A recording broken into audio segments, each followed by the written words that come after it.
PMC പദ്ധതിയിൽ ഒടുവിൽ കേന്ദ്ര സർക്കാരിന് വഴങ്ങാമെന്ന് കേരളം. കേന്ദ്ര വിദ്യാഭ്യാസ പദ്ധതി നടപ്പാക്കാമെന്ന് കേന്ദ്രത്തെ അറിയിച്ചിട്ടുണ്ട്.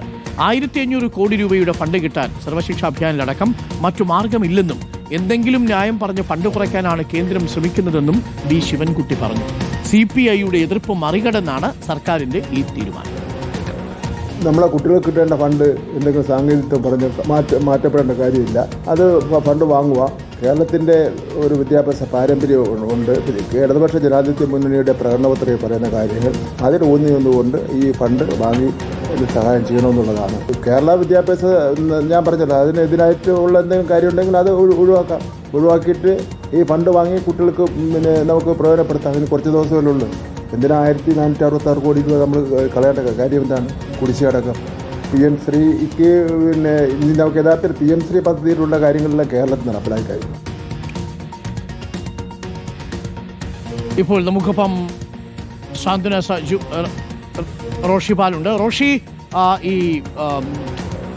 പദ്ധതി നടപ്പാക്കാം, PMC പദ്ധതി നടപ്പാക്കാമെന്ന് സംസ്ഥാന സർക്കാർ തീരുമാനമെടുത്തത് വേണ്ടത്ര കൂടിയാലോചനകൾ ഇല്ലാതെയാണോ? കാരണം CPI ഈ പദ്ധതിയെ വളരെ നിശിതമായി വിമർശിച്ചതാണ്. മന്ത്രിസഭാ യോഗത്തിൽ തന്നെ തീരുമാനമുണ്ടാകാതെ പോയത് CPI മന്ത്രിമാരുടെ എതിർപ്പ് കൊണ്ടാണ്. CPMൽ തന്നെയും ചില അഭിപ്രായ വ്യത്യാസങ്ങൾ ഉണ്ടായിരുന്നു. കാരണം ദേശീയ സ്കൂൾ വിദ്യാഭ്യാസ പദ്ധതി അതേപടി നടപ്പാക്കേണ്ടി വരുന്ന സാഹചര്യം ഉണ്ടാവും. ഒരു ബ്ലോക്കിൽ 2 സ്കൂളിന് എന്ന മട്ടിൽ സാമ്പത്തിക സഹായം കിട്ടും. പക്ഷേ നാഷണൽ എഡ്യൂക്കേഷൻ പോളിസി അതേപടി നടപ്പിലാക്കേണ്ടി വരുന്നത് രാഷ്ട്രീയമായൊരു തിരിച്ചടിയാവില്ലേ? എന്താണ് മന്ത്രി വിശദീകരിക്കുന്നത്? പൈസയുടെ കാര്യം കൊണ്ട് മാത്രമാണോ? CPIക്ക് വിശ്വാസത്തിൽ എടുത്തിട്ടുണ്ടോ റോഷി? അൻവാർ, CPIയുമായി ഇക്കാര്യത്തിൽ ചർച്ച നടന്നിട്ടില്ലെന്ന സൂചനകളാണ് മന്ത്രിയുടെ വാക്കുകളിലൂടെ നമുക്ക് മനസ്സിലാക്കാൻ കഴിയുന്നത്. കാരണം CPI ആദ്യഘട്ടം മുതൽ തന്നെ എതിർത്തതിന്റെ പ്രധാനപ്പെട്ട കാരണം ഈ പദ്ധതിയുമായി സഹകരിച്ചു കഴിഞ്ഞാൽ കേന്ദ്രത്തിന്റെ വിദ്യാഭ്യാസ പദ്ധതി ആ സിലബസ് ഉൾപ്പെടെ ഇവിടെ കൊണ്ടുവരേണ്ടി വരും. സ്വാഭാവികമായും ചരിത്ര വസ്തുതകൾ ഉൾപ്പെടെ മറച്ചുവെക്കുന്നു.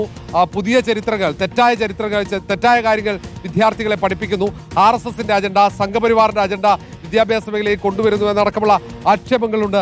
ആ നിലനിൽക്കുന്നതിനിടയിലാണ് PM ശ്രീ പദ്ധതി വരുന്നത്. അതുകൊണ്ടാണ് അന്ന് കടുത്ത എതിർപ്പ് CPI ഉയർത്തിയത്. പക്ഷേ നിലവിലെ സാഹചര്യത്തിൽ SSK ഉൾപ്പെടെയുള്ള കേന്ദ്ര പദ്ധതി വഴിയുള്ള സഹായം, ആ സാമ്പത്തിക സഹായത്തിൽ ഇപ്പോൾ തന്നെ 2 വർഷമായി കുടിശ്ശികയാണ്.